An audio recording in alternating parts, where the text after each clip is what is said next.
Welcome back. It is the 1550s recap, and we are going to get right into it with the year 1550. For birthdays, we have Blanche Dubois looking very much like her name, becoming an infant. George Stroud looking very much not like a vampire, becoming a child. Anne Light becoming a teenager. She is so beautiful. Jeremy Cruikshank also becoming a teenager. Look at that hair. Love it on him. Unfortunately, we did lose Violet Larkin this year. We have Florence doing the creative aspiration. We have Katerina becoming enemies with Joyce because she was bullying other children, especially Alma, the kids confiding in Gabriel about the bullying.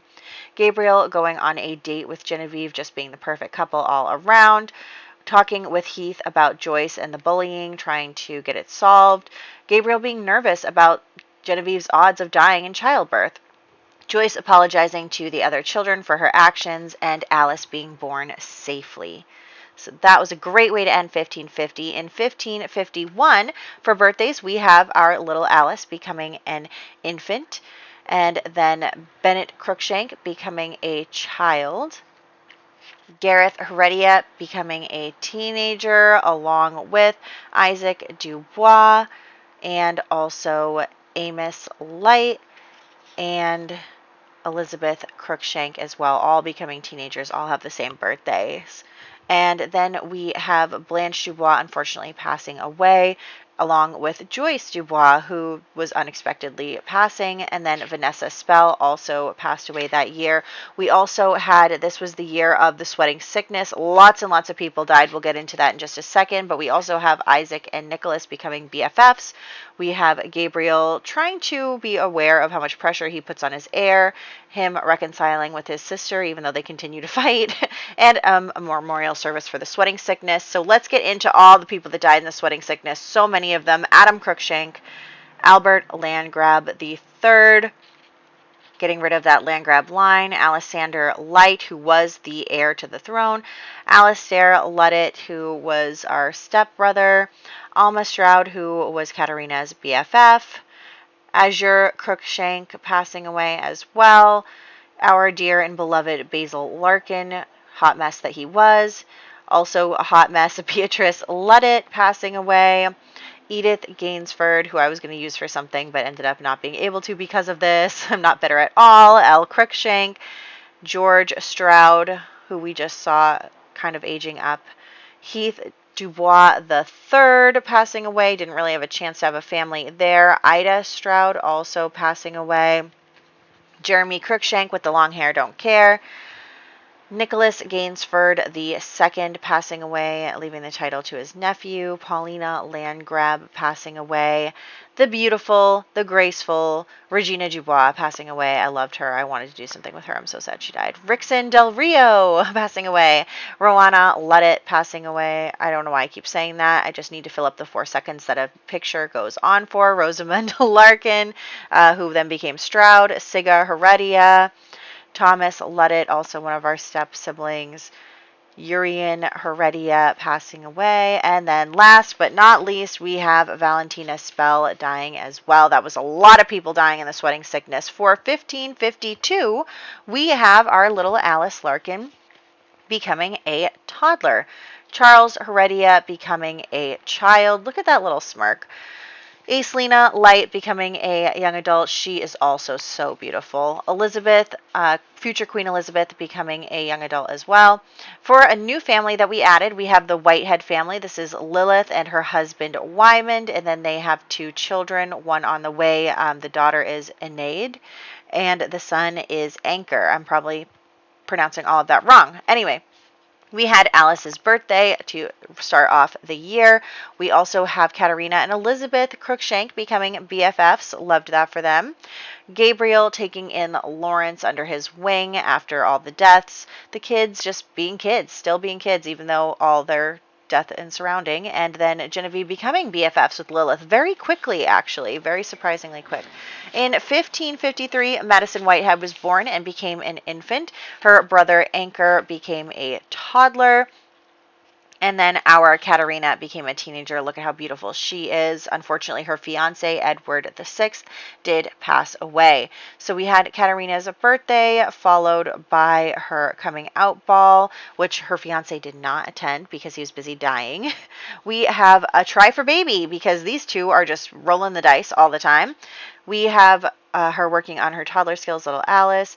Lawrence actually moving into the household so that Gabriel can help him with his life. Katerina finding out that she does not have a fiance and immediately turning around and trying to find a new husband. So in 1554, we have Juliana Larkin being born and becoming an infant, our sweetest, youngest child. Madison Whitehead also became a toddler and then Nicholas Larkin became a teenager, our heir. And then Isolde Gamal passed away along with our Genevieve dying in childbirth. Very sad. We have the new family, Antony Brigg, who is an earl, his wife, the Countess M. Brigg. Their children, they had a daughter, Agnes Brigg, and then they ended up having triplets, including Hughry Brigg and Erasmus Brigg, and then to round out the triplets, we have Amice Brigg. The Countess's brother was included, Richard Hobart, along with her sister as well. That is Sibley Hobart. So we introduced all of those Sims. Then we have everyone worrying about the new queen and what that means for them. They have the coronation, which she didn't even show up to. Unfortunately, Genevieve did die in childbirth this time. We tried to plead with the Grim Reaper, but unfortunately, he did not accept our pleas. So we got a little confident and we paid the price for it. Katerina then getting with Gareth to, piss off her dad. Florence and Sibley becoming quick BFFs. And Lawrence and Princess Anne getting engaged. And then we had Nicholas's birthday at the end of the year. That was 1554. So in 1555, we have our little Juliana becoming a toddler. She's super cute. We have the triplets becoming toddlers as well. That's Hughry Brigg, Amice Brigg, and Erasmus Brigg, the three triplets there from the Brigg family. We also have Cyr Stroud becoming a teenager, and Lawrence Gainsford, who lives with us right now, becoming a young adult. As for deaths, unfortunately, Diggory Cruikshank did pass away, along with Christopher Heredia. So they both passed away. This year, Katerina found out that Elizabeth was dating a future king. Got her quite jealous. She continued to kind of mess around with Gareth, but ended up having a pregnancy scare, which she got Gabriel involved in, and he got rid of Gareth for her. They broke up and were no longer together. She was not pregnant, though. We have Gabriel and the new queen not getting along, but Florence and Sibley getting along just fine. We have Isaac and Nicholas kind of getting into a little relationship there. Lawrence needing money to, satisfy a princess, which Gabriel ends up giving him. And then finding out that Lilith was the one who was spreading rumors about Genevieve. Katerina was not happy about that. And then we had Juliana's birthday at the end of the year.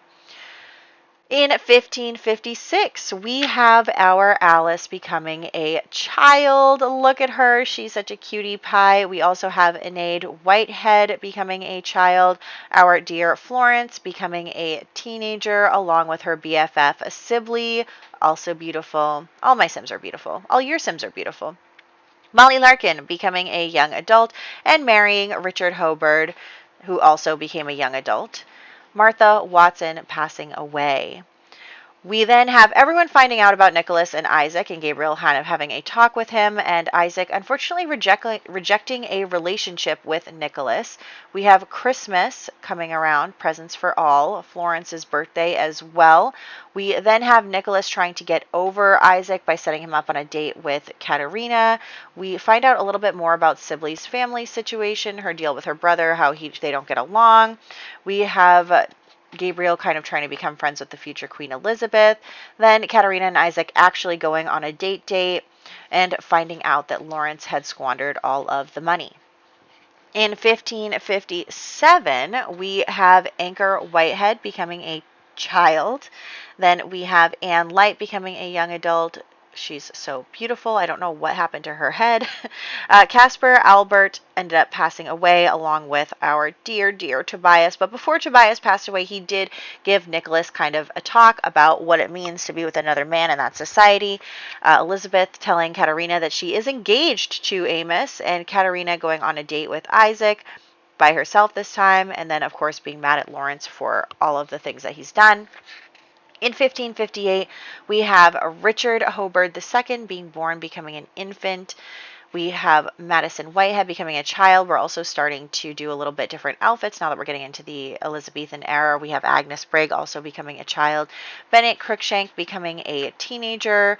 Gareth Heredia becoming a young adult, along with Isaac Dubois and Amos Light and Elizabeth Cruikshank. All the four of them have the same birth year, so they all become young adults at the same time. And then for deaths, we have Werner Albert. Unfortunately, that gets rid of that triple that Tobias was a part of, and Queen Mary dying this year. We have Katerina kind of planting doubts in Amos's head about Elizabeth because she's not a good friend. We have the funeral for Queen Mary. We have Sibley confessing to Nicholas that she is indeed psychic. So Nicholas agrees to get engaged to her to kind of help her out, and they start their romantic relationship. Last year, in 1559, we have born Gareth Heredia II, along with Barnabas Hobart, both being born this year to the newly married couples. We have Richard Hobart II becoming a toddler, Wymond Whitehead becoming a young adult, and unfortunately Charles Heredia passing away. That was the last of those babies. Queen Elizabeth is now queen. She doesn't look happy about it. Nicholas and Sibley kind of realize their feelings for each other. Katerina is out to steal Elizabeth's fiance, which she very successfully does by woohooing him and getting pregnant. Elizabeth is not happy with the betrayal of their friendship, of course, but Katerina is pregnant and asks her dad to intervene in the situation.